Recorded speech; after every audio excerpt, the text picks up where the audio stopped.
Broadcast is now starting. All attendees are in listen-only mode. Hi, and welcome to today's SFP webinar on troubleshooting exit and elevator shaft pressurization system designs. This is Louis Grazzi, SFP's Manager of Professional Development, and I will be moderating today's webinar. Before we get started, I'm going to go over some information in regards to the webinar logistics.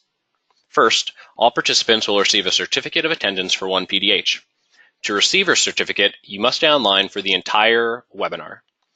Certificates will be sent out via email within 1 week. Also, we do not provide copies of the speaker's PowerPoint presentations. However, we will be posting a video of this presentation on the SFP's YouTube channel and website in the next week. Additionally, you may ask our speaker questions by writing it in the webinar dashboard. You may ask a question at any time. However, we will not be taking any questions until the end of the webinar. Today's speaker is Warren Bonish. Warren is responsible for consulting activities in fire protection and life safety issues.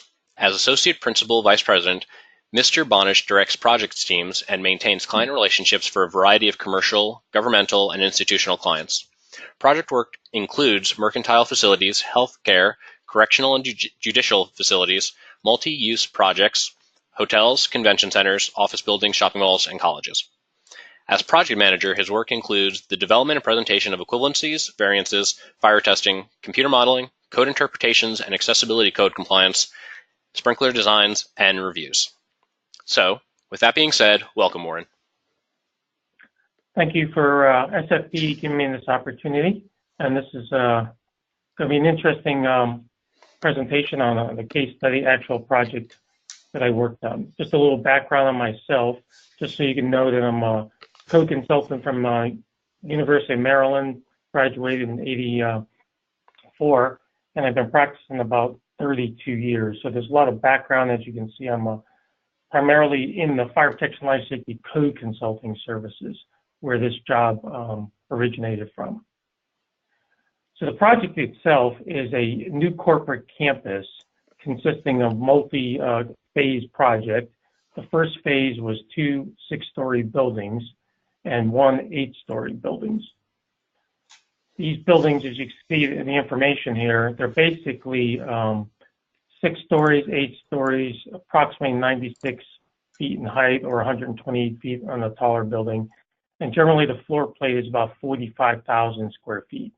From a basic fire protection life safety code perspective, full sprinklered, full voice fire alarm system, and 2 exit stair towers. And then we have elevator banks consisting of 2 elevators in 1 bank and 3 elevators in another bank. The service elevator is separate off to the side, not really applicable. But in the jurisdiction that we're talking about here, these are classified as high-rise buildings. For the purpose of the presentation, we're going to focus on the 6-story building rather than all 3 of them at once. This is your typical layout of the floor plate. As you can see, a very simple, the elevators in the middle, 2-bank and a 3-bank elevator, and then a stair tower on your far left and your far right. Pretty simple floor plan. We're doing the core and shell at this point, not any detailed modeling of any tenant layout. Now, from the code perspective, we definitely need to talk about the details of the codes and what the code is looking for. So the applicable code is the 2012 IBC with local amendments. And for the purpose of the presentation, we're going to focus right on the high-rise section of the code. And here we have the smoke-proof enclosures, which we would call stair pressurization. Local amendment changes that 75 feet down to 55 feet. So that's how these buildings become a high-rise building, and that's how the buildings are required to do smoke-proof enclosures. And you notice the 2 code references, 909.20 and 1022.10, which we'll talk about in a second. So Chapter 10 talks about the smoke-proof enclosures, interior stair, and this is where you get the pressurization requirements. And you can see 1022.10 sends you off to 909.20. A little bit of a roadmap. As you can see, all the code sections are connecting there. And eventually get you to 909.20.5. And if you actually look there, you can see the requirements for pressurized stairs. And you can see here the actual provisions of 0.1 to 0.35 for your stair pressurization. Those are your design parameters that you're trying to achieve with all your doors closed under maximum stack effect and wind requirements. So then we take a look at the elevator pressurization requirements, same building code, same provisions. This one, however, we're under the shaft provisions, section 713 of the IBC. Now, if you actually read in detail about the elevator lobby requirements, they basically are calling for an enclosed elevator lobby for the elevator system. And then at the bottom, you'll see exception number 6. It says, hey, you don't have to provide the enclosed elevator lobby provided you pressurize the elevator shafts. And that's what we're talking about here, is pressurizing as an alternative for the elevator lobby enclosure. So at this point, you have pressurization on your stairs and you have pressurization on your elevators. So the elevator pressurization requirements, when you actually go into 909.21, again, this is the IBC 2012 edition, you can read the first paragraph there. The basic provisions for the design parameter is 0.1 to 0.25 inches of water coming out of 909.21.1, straight out of the code. All right, so the key though is measure that the midpoint of each elevator hoistway door. All elevator doors are sitting at recall floor. That's when the elevators are recalled with your fire alarm system. The doors have to open up. All elevator hoistway doors, meaning on the non-recall floor, all those doors have to be closed. So that's very important to understand the position of the doors. Effectively, the pressurization system has to operate with the elevator doors open on the recall floor. And you'll notice that there is a rational analysis required in 909.21.2. And that's the technical justification, explanation, explaining how the system is going to work and its performance. So that's very, very important to be provided as part of the analysis. All right, so let's go a little bit further into this. Elevator hoistway alternate design concept. These are the provisions of the hoistway pressurization system. And if you read down there in the fan capacity, rather important, the supply fan shall either be adjustable with a capacity of at least 1,000 CFM per door, or as specified by a design professional. And if you actually read the commentary, the IBC commentary talks about the specific requirements. And the key to the commentary and to the code provisions is it specifically says 1,000 CFM per hoistway door. And that's an important takeaway that you'll understand in a second. So lastly, we're coming up to the last provisions here, and there's a certain response time that the code also talks about. And the response time for all this hoistway pressurization system, as you can see in the commentary, specifically says how this is supposed to operate, how long it's supposed to operate, how long you're supposed to maintain the pressurization is all supposed to be detailed in the rational analysis. All right. So you have a recall, and it's initiated by your smoke detection and so forth. So this is the elevator code now. And this is talking about how you bring your elevators down when the alarm activates, either through the smoke detection or we pull down these elevators. Okay.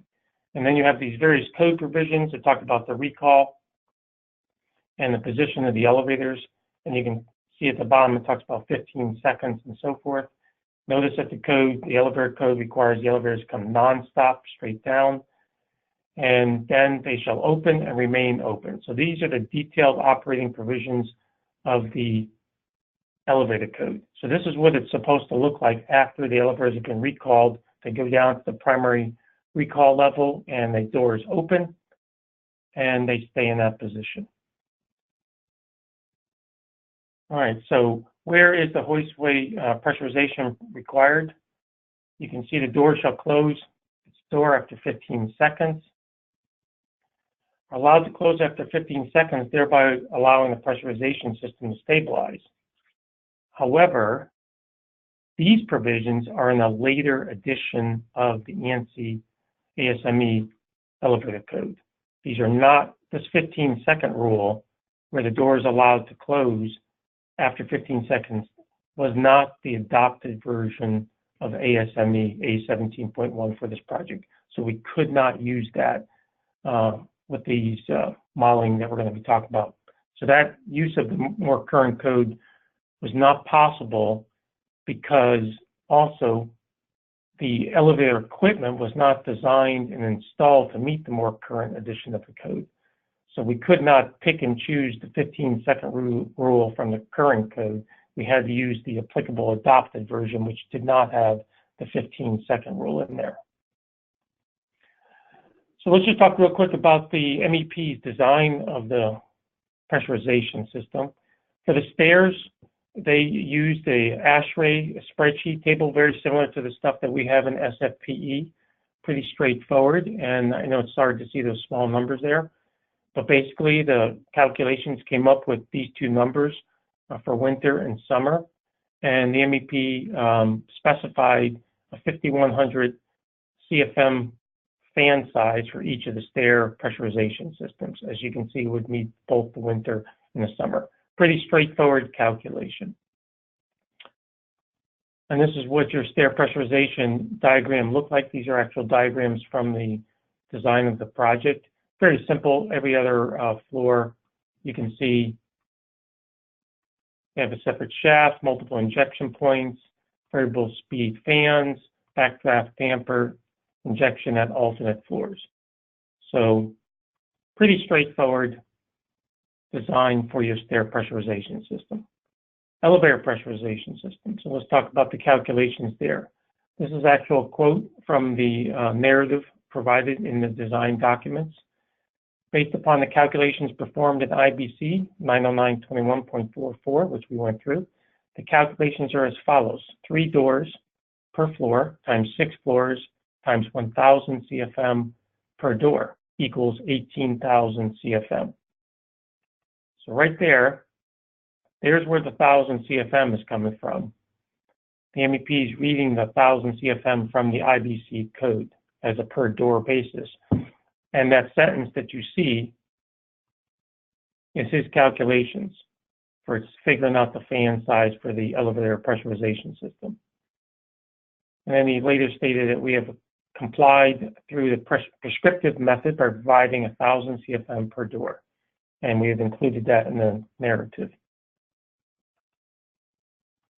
And this basic design consisted of as follows. Each of the fans, depending upon the 2-car or 3-car hoistway, you either get the 12,000 or the 18,000 CFM of CFM being provided. That's how we came up with the design. So this went to the code official, and the code official said approved. It was a signed and sealed document, and the code official basically said, be sure to pre-test the system, make sure that you're meeting the requirements while simultaneously meeting the elevator code. I do not believe this will work as proposed, but I'm willing to witness the system with the design engineer on site. This is about the time I get the phone call to go out there, and of course, we parachute in to try to help figure out what's going on with the system. This is when we get into the project. So at this point, the project is about 90 to 120 days before opening that we get this phone call. So we obviously are going to do some CONTAM modeling using the CONTAM model. And initially, we're going to use the data provided by the MEP. And so we're using the actual fans and data provided by the MEP. And this is what we came up with when we ran the model the first time using just straight data for the MEP. You can see the target CFMs that we're trying to get, the target inches of water we're trying to get for stair pressurization. And you can see that the stair pressurization system is overpressurizing the shafts. And then when we operate with the relief damper open, we just barely get one stair operating. So you can see the position of the dampers has a big impact on this. And again, right now we're just running this with the data provided by the MEP. So when we ran this again with the elevator systems operating, we couldn't get any of the elevator systems to work. Absolutely could not get the elevator systems to work. So then we started doing some additional running. We were focusing on the leakage factors, and we were using data provided, combination of data from SFPE and using straight data from SFPE literature. So just to show you where it's coming from, the data I just showed you in the last slide is coming right out of the SFPE handbook from Milk and Cloke, and it's very good data. We primarily use that data as our initial leakage data. As you can see, the various parameters that we're using is primarily coming straight out of the textbook for leakage. So when we ran the data, our strategy was to try to not change the fan size or keep the fan sizes as close as possible. But in this time, we were trying to use our data. So we reran it again, and this is the curves after using our leakage data, primarily from SFPE. Again, our strategy was using existing fans to get as close as possible. And you can see we had to change some of the CFMs. We were trying to back down the CFMs on the stairs, but we also had to increase the elevator CFMs. As you can see, we're increasing it all the way up to 20K and 14K for the fans in the elevators. Still could not get it. We were close, but we still could not get it to work. So at this point, talk to the MEP, and the MEP we're going to go out to the project site. Remember, these buildings are a couple months from opening. So this is a typical the floor plate, and the MEP went out there to take field measurements. So we have 2 revolving doors at the entry, the lobby entry, plus 1 pair of side swinging doors, and position number 1 there. And then we have the revolving doors. In position number 2, we have the elevators, the typical hoistway doors. So MEP measured the hoistway doors as well, in the various positions and so forth, closed and open. So what kind of data, what we're actually collecting from this field measurements by the MEP? So these are actual measurements taken by the MEP. I'll just get these all on the screen here so you can see. So we have the revolving door, and you can see the center door hinge. We measured that. Bottom door sweep was measured. We measured the side of the door as well. And then we also had measurements taken of the door on the side. So you can see a lot of actual data was taken of the entrance doors on the first level lobby. Now we took a look at the actual elevator hoistway doors on the first floor. There's your typical hoistway door. There's your opening size we measured. Measured the bottom gap, that's looking straight down. So that light horizontal part is the 1.25 inches. You're actually looking into the hoistway down between the car and the shaft itself. And then we looked at the right side, measured that. And again, this is from the orientation of standing inside the elevator cab, the right side being 4 inches. Then the top gap was measured as well. And the top gap turned out to be 5 1/4 inches. And then the left side was measured, and that turned out to be 4 1/4 inches as well. So you can see various dimensions, which you can probably figure out real quick already, are much larger than the SFPE data. So the typical door in a closed position for hoistway, these measurements were also taken, and they were relatively tight. You can see the bottom gap was only 1/4 inch. The right side gap was 3/8 of an inch. Top gap, 3/8. left side 3/8. And again, the top as well as a 1/4. So in a closed position, it was a relatively pretty tight scenario. But when you actually look at the data, SFPE literature data versus the actual, this is what you come up with. So the various elements. Initially, we used in Contium from SFPE and ASHRAE. These are your position, the data points that were provided in those reference documents. Final numbers using the MEP field measurements, you can see significantly different. Some of them are, pretty large, order of magnitude larger than the actual data from literature. So you can see the field measurements of the leakage much different, much bigger than we actually had from the literature. So the third round of modeling was to go back and actually enter this new data from the measurements taken by the MEP in the field. And we had various positions with the relief damper. And you'll see later on the importance of the relief damper as an issue. But we, again, used new data from the field. And you can see the stair pressurization, relief damper open on the left. There's our target, 0.1 to 0.35. And on the right, you can see the elevator pressurization with the relief damper again open. And there's our target, 0.1, 0.25. So we're definitely trying to get still within the range, but we're outside our target zones with this data. And you can see what's happening here is that the stair shaft is acting as a relief for the floors because we have a lot of air going in on the floors right there. And that's the data we were using at this point, and we still can't get it to operate and meet the parameters of the code. As you can see, the big impact of the leakage change in these curves and what the effects and the direction of the airflow is from these curves. Obviously, you can see we're getting a negative airflow on the left on the stairs.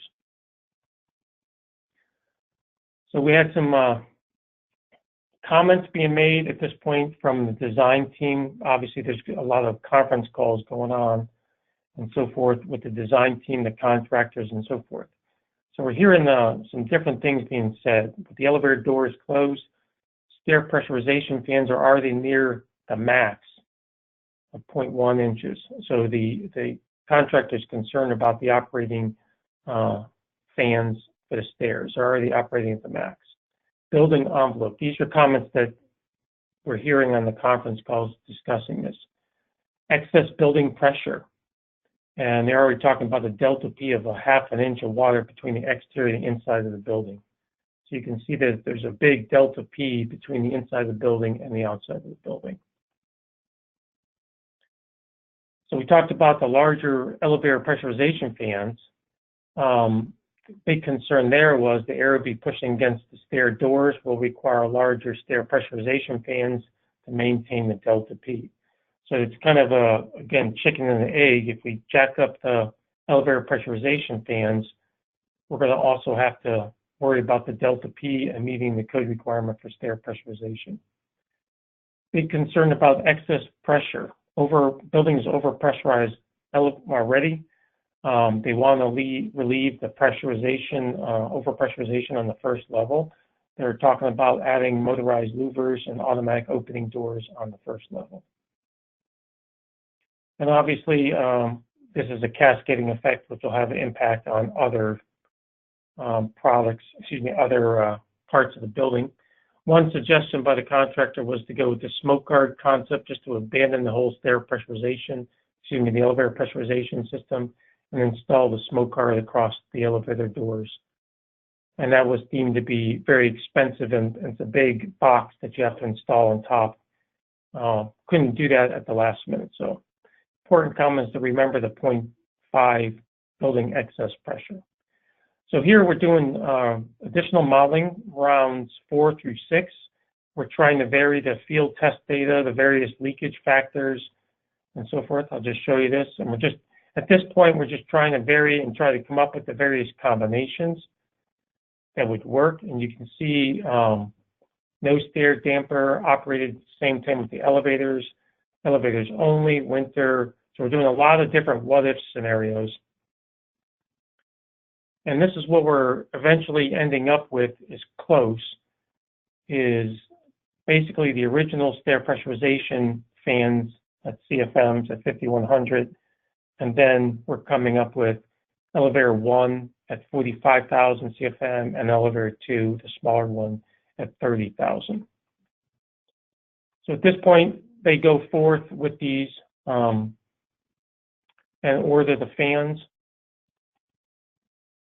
You can see these are the actual fan curves that they ended up ordering based upon those 2 points that we ran here. And so this is where they actually ended up going with these fans, these large fans. And as you recall from the slide before, we're not actually there yet.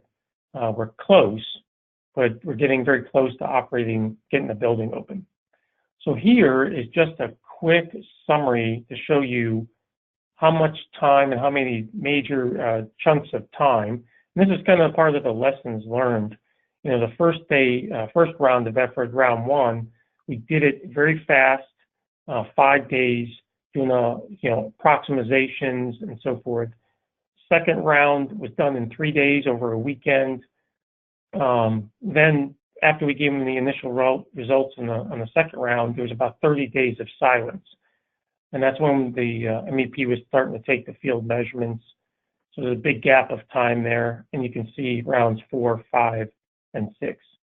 So when we gave them these numbers at the end here, it just showed you in the previous slide, we're approximately 64 days from the time we started the project, just a little bit over 2 months of effort here since we got first hired. And then we start hearing stuff that, just miscellaneous comments, the stairwell gravity hoods have been bolted shut. There was an issue with them opening and not reclosing, even with added weights. So you can see things are starting to pop up that we start to hear based upon field testing and actual field conditions. We're starting to hear a little bit more about what's going on with the building and so forth. So the puzzle is getting a little bit more interesting.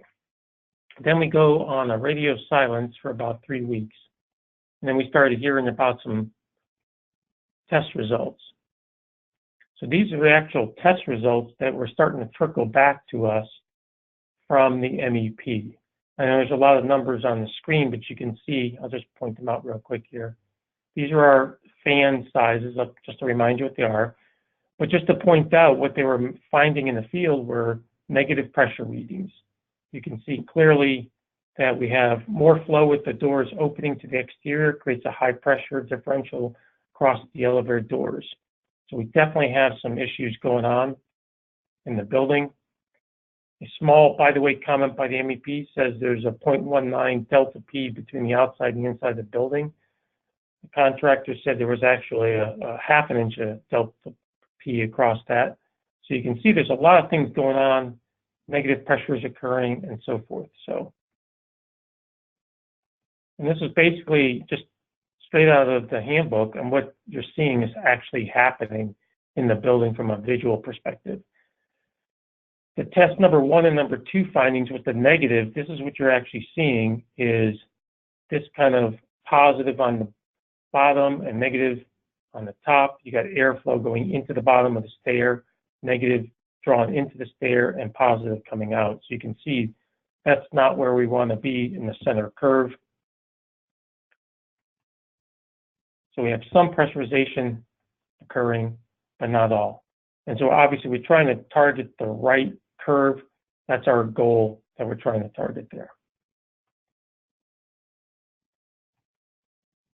All right, a week after the testing, we get a conference call, purpose of the call, need ideas to relieve pressure within the building.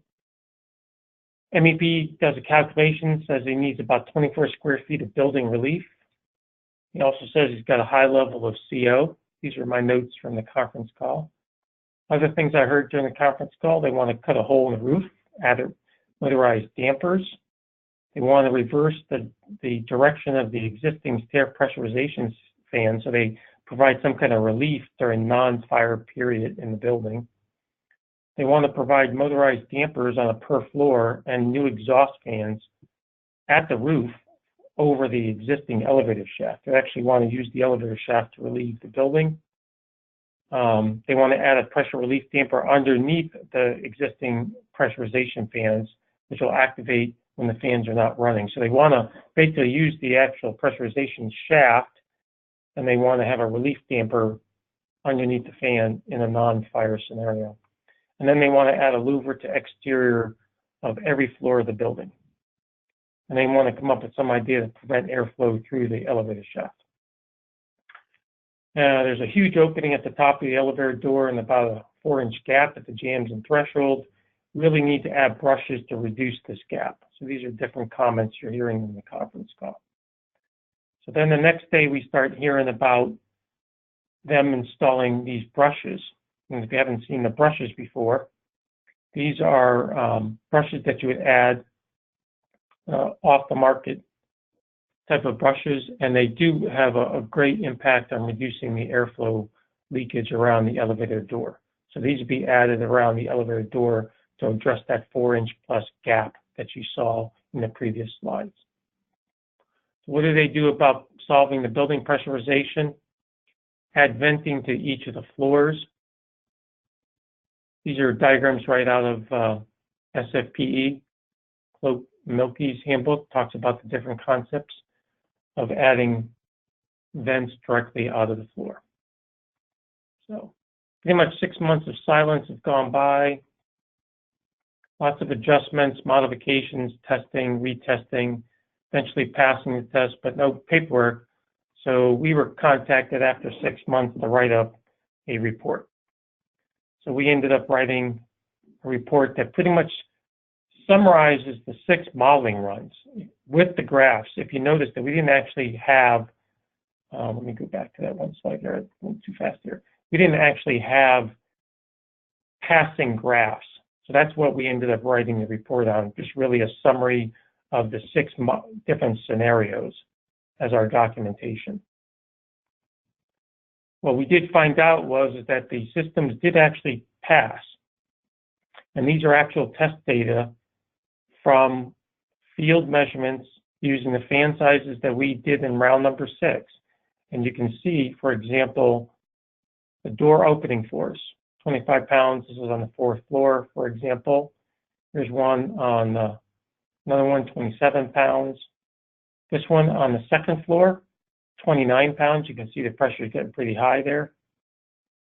Then we talk about the stairwell pressure differential, right in there, 0.13 within the prescribed range. And then you can see the hoist weight with the door open. The hoist weight system just barely passed on the 1st floor with all of these field adjustments that have occurred over these months and so forth. So they just passed skin of their teeth. So going forward in phase 2 of the project, they talked about an enclosed lobby, fire smoke doors, smoke guard, horizontal sliding door, wand door, and so forth. So these are all the different kind of concepts that they're talking about going forward with phase 2 rather than repeat this scenario. Just to give you an idea on another project, very similar situation, parallel shaft as a potential solution.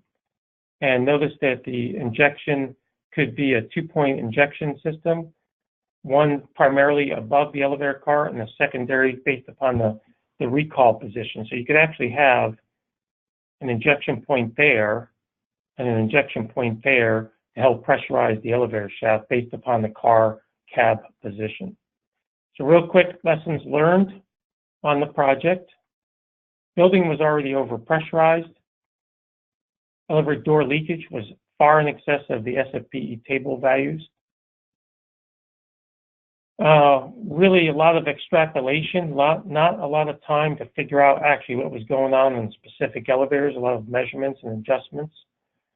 Again, the door leakage was found even to be higher than the SFPE. They sealed the damper at the top of the stairs, but they didn't tell us that until very late. So we were actually modeling not really correct information. They didn't tell us that they kept the toilet exhaust fan. We told them from the get-go that everything was supposed to have been shut down, but they told us that it was actually operating. And then there's a tremendous amount of buildings changes that were occurring by both the contractor, MEP, and the owner that we were not aware of. So this was kind of the scenario of, just wrapping up here, the scenario we had with figuring out the leakage rate. Contam is really good giving you some reliable design CFMs, okay? This Contam is not really to replace field testing. As long as field testing is successful, you should be able to use it. Contam gets you in the range. That's what you should treat Contam with. Field testing is still more accurate than actual Contam. Contam just gets you in the ballpark. And they're basically assumptions, and they're based upon averages. They don't replace actual measurements in the building. So lastly, on our summary slide, here's a summary of what we did in the project. And so you can see with these numbers from what the original MEP had in the second column to what we ended up in our round number 6 modeling numbers, and you can see the percentage change in the modeling. So, alrighty, I will turn it back over to SFPE.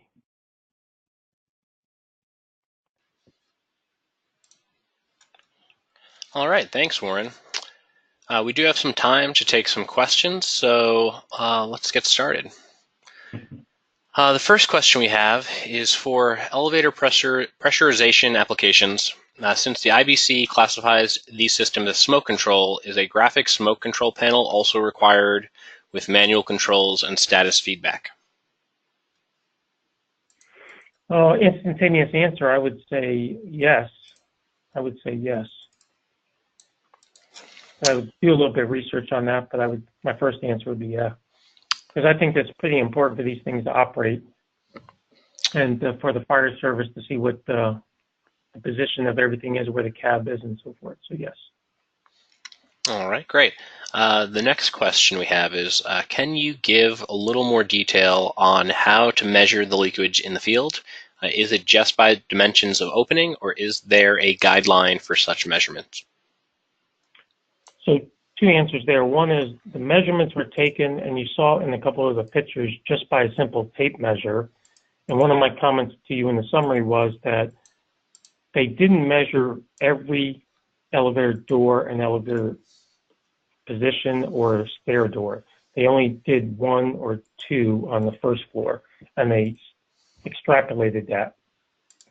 So to the best of my knowledge, we did look around for some guidelines and didn't find any, but we were kind of in a time crunch, and I don't think my research for finding that was in depth.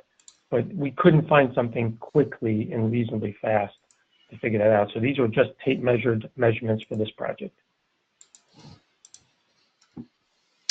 Okay, great. The next question we have is, how did you approach elevator pressurization design and testing when the elevator cars are recalled to an alternate floor, assumably level 2? Exactly, and that's a good question, because that's, if you recall, was one of my concerns was everybody was so focused on getting the system to operate initially. I'm just going to go back real quick there. You can see number 3, they didn't really focus, and nobody was really concerned about the secondary recall level. And as you recall, I never actually did the design. We were actually analyzing almost like a third party. So it was actually, to the best of my knowledge, I don't think it was actually done. But it was recommended by me, though. All right. Next question is, did you model the stair pressurization with the doors partially open to represent egress of the building occupants? No. And that was based upon the IBC having a requirement to keep the doors closed. So the answer is no. Did you recommend VFDs on the pressurization fans in order to have better control of the pressurization? We because this was already built and constructed, we left a lot of the actual fans and dampers and stuff, changes and modifications to the MEP. We would just feed the design team our comments and what we were finding on Contam, and we would let the contractor, the MEP, make the decision. So we did not directly recommend specific changes in the building.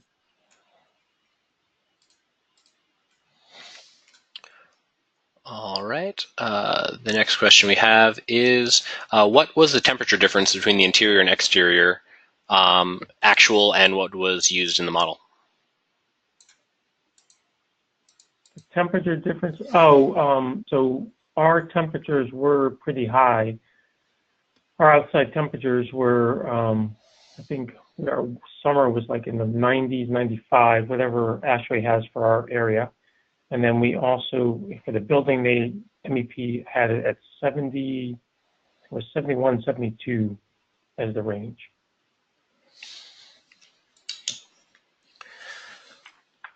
All right. The next question we have is, are Contam modeling results reliable and well accepted by HJs? Are there other models well used?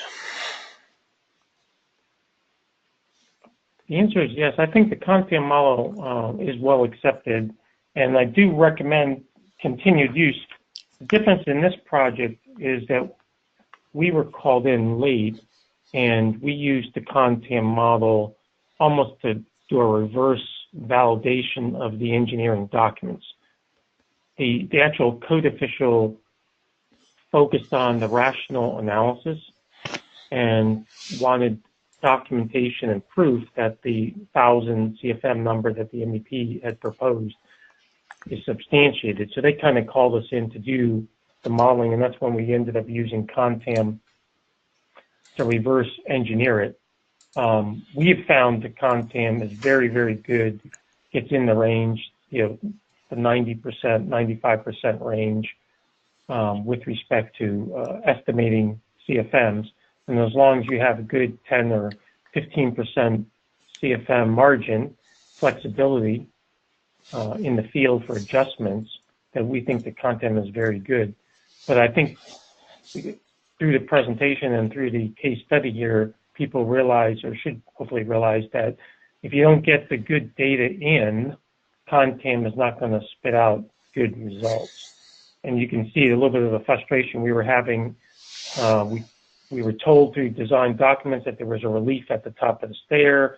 We were told various things. We were told the toilet was off, but the toilet was actually on, and so forth. So a lot of the input data for Contam, I think we could probably do a little bit better in that two-way communication with the MEP and the design team to make sure that they understand the sensitivity of the model and whether it's accurate or not.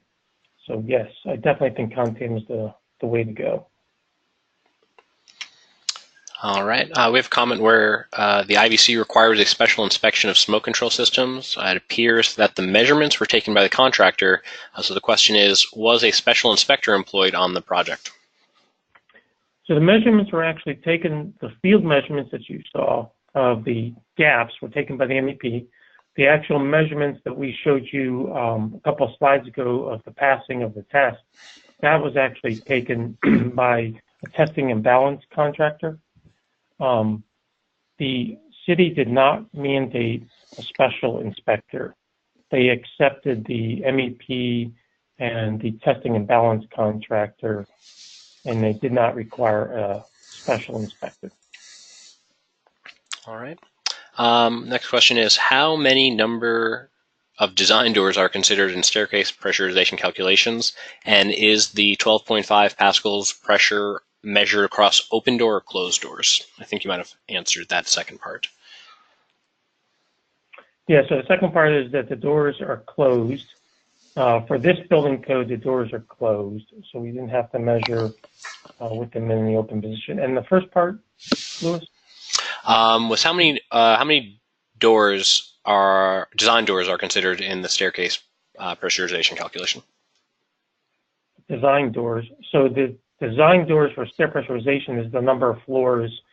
For the 6-level building, it was 6 doors, and for the 8-level building, it would be 8 doors. that are modeled in the content model. All right. The next question we have is there any concern of tripping an earthquake shunt trip when the fans kick on? There would be here since we're not in a seismic zone, so if that occurred here, we would be quite nervous about that. And I'm not familiar enough electrical background to answer that question, if that is a possible scenario from happening. So, sorry. All right. Next question we have is, the first comment, it seems to be a very time-consuming work. And then the question goes to, after all that, what would be your rule of thumb recommendations for initial design of the system when building is under design? So my recommendation would be is that we would be engaged to do this service from the beginning. As you can see, there's nothing wrong necessarily with the ash rate calculations that the MEP did for the stairs. If you recall the numbers, I'll just go back here real quick here on one slide. Oops, real quick. Oh, I can't get to it real fast. But anyways, the MEP was able to come up with the correct numbers using ash rate. What the problem was that content was needed to marry the stair pressurization with the elevator pressurization. So definitely would recommend that this service using content be engaged early in design, like SD phase, to marry these two together. That would be the definitely recommendation, number one recommendation. All right. The next question we have, stating that it seems that miscalculation or misinterpretations cause a lot of extra cost. How would it be recovered in this project? Is it absorbed by the owners or the design companies? I would say these numbers I'm going to show you in a second. And I showed you a black eye. I don't think everybody got away free and clear. I think that the MEP got a black eye. We definitely got a black eye because they thought that we were able to solve this problem. And we were just trying to explain that garbage in, garbage out. We just couldn't come to a solution. So I think that what was absorbed by the builder, a combination of the MEP possibly, and the contract. I think it was a group of people that were all involved in this because you can see there was a base building problem with the building being overpressurized. So I think a lot of this you can circle around was the MEP contract and design build aspect of it. So I think that's what was shared. All right.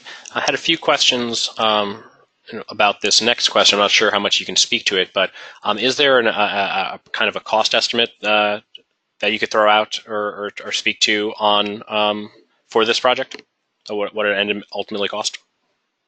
Do you think they're asking our fee, or they're talking about the cost of the construction to install these? What are they? It seemed actually kind of more vague, so I'm going to kind of how much did all of this cost was more of the scope. So you'd be able to speak on that. I probably want to. Yeah, I would want to skip. Right. Skip that. Figured. Thank you. Yep. Just had a few of them coming in, so I wasn't sure. The next question we have is, assuming you had conducted the contam analysis of the systems during the early phases of the design, how do you properly account for leakage factors throughout the life of the building, wherein construction may not be as tight as day one? So that's a good question. The contractor promised over a stack of Bibles that the building was very tight. So he felt that the shafts were very tight. So over the life of the building, again, having that 10 or 15% CFM built-in factor for field adjustments is absolutely critical. Don't take the straight number right out of contam, but build in on top of that number a 10 or 15%. And if you feel like there's going to be tremendous variations down the road, bump it up to maybe 20% field adjustment capabilities. That would be my recommendation. to account for any field adjustments that occur over the life of the building. All right. Someone was just looking for clarification. Was this a single car hoistway? For multiple car hoistways, wouldn't expect the need to pressurize above and below the cab. So elevator bank number 1 on the screen is a 2-car hoistway, and elevator bank number 2 is a 3-car hoistway. And then the second part, Louis, about above? For multiple car hoistways, they wouldn't expect a need to pressurize above and below the cab. Just a comment. Well, yeah, so the problem was is that in that one diagram I had tried to show you as a potential solution with the parallel shaft is when you bring the cab down to the primary level, say the first level, all the air is flowing around and out the opening there, and you're unable to keep the delta P on the upper levels above the cab. So that's why we have recommended a multiple injection system for the elevator pressurization system based upon where the elevator cab is, primary and secondary. So we definitely would recommend a more robust architectural detailed design of the shaft and hoistway and the injection points, definitely, in anticipation of the car position. Definitely. Okay. Another question coming in. What about airflows through one or more open stair entry doorways? Again, none of those were required because the code, the local code, did not require any of the doors to be open. Now, we did account for the gaps around the doors, but they were very, very tight and very well sealed. So that's why they were not presented here, because they were extremely tight. All right. The next question we have is, do you know what the usable life of the brushes, et cetera, are used to close gaps at the elevator door openings? No, I do not, but I do know from listening to the contractor, the elevator contractor, that this is a common solution to solve this problem, is these brushes. I do not know the life expectancy of them, but apparently they've been used quite often to solve these kind of problems in the field. Okay. And then did you eventually remodel the final building design in Contam? No, good question, and no, we did not. As I said, the code official ended up still mandating from day one and to the last point, he kept on asking for a rational report. So he never had anything in paper. He had a passing field test. He had some fan curve data and the brush data. What he didn't have was a final rational report. And so that's why we ended up doing basically a summary report summarizing the 6 different scenarios and the 6 different runs. And the run number 6 is what you see on the screen, is those numbers. And that's all we ended up doing. And apparently the code official accepted that as, quote, the rational report. And no, the actual as-built was not modeled by us. All right. Next question is, when the fans were changed, does the ductwork riser for the multiple injection increase as well? In our project, it did not. They simply replaced the fans. We did not have any ductwork changes in this project. So, no. Okay. And I think we have one question left here. The question is, did the local AHJ have an FPE on staff? No, they do not. Okay, we'll give it another few seconds to see if we have a few more questions trickling in. If not seeing anything coming in right now, just want to make the announcement that SFP has 2 upcoming educational seminars in Ottawa, Ontario, this April 23rd and 24th. They're currently sold out, but we are having a wait list if anyone's interested. The first seminar is on understanding human behavior on April 23rd, and then we have a performance-based design in the code on April 24th. We're also offering a 2-day protecting flammable combustible liquids on May 21st and 22nd in Toronto, Canada at Seneca College. And we have our upcoming European Fire Safety Conference on May 20 and 21st in Malaga, Spain, and we'll be holding a fire risk assessment seminar those days, May 20 and 21st, and then we have the conference itself on May 22nd and 23rd. Now, while I was giving that little update, we did have a few last-minute questions, and we have a few more minutes. So, Warren, do you mind answering a few more questions? No. Okay. No problem. The next question we have is, what's the recommended air velocity on the risers? Actually, I do not know the answer to that question because I'm suspecting, though, that the air velocity in the riser supplying the pressurization should not have a major impact, but I do not know the answer to that question. Sorry. Okay. And then another question is, did you discuss with the AHJ to omit measurements at the door elevator as permitted in later editions of the IBC? No, I did not.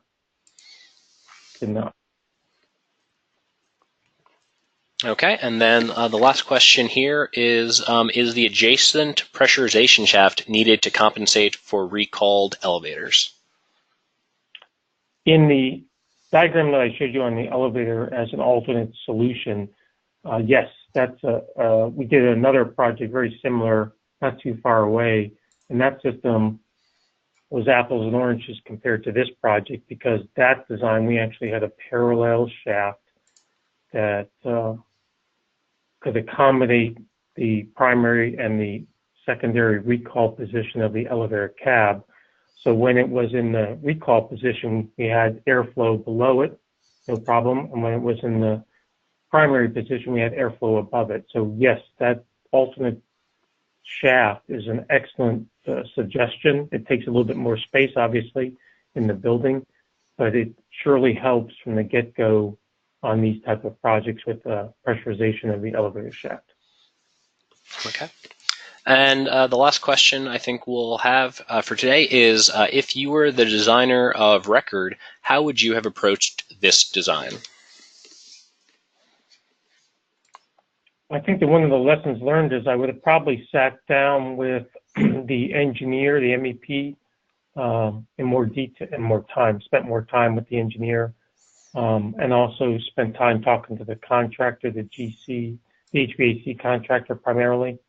Because a lot of the input that we kind of got the black eye on is we're relying on the input from the people to put into the model. So the tightness of the shafts, the doors, the elevator cabs, and stuff like that. So I think I probably would have spent a little bit more time in the beginning getting this data, or myself going and get it myself, and not necessarily rely on drawings and email data to you. That would be definitely a lessons learned. All right, great. So with that, we'll wrap up today's webinar. Thanks to everyone who participated in today's webinar, and thanks again, Warren, for an outstanding presentation. Yes, sir. Thank you very much.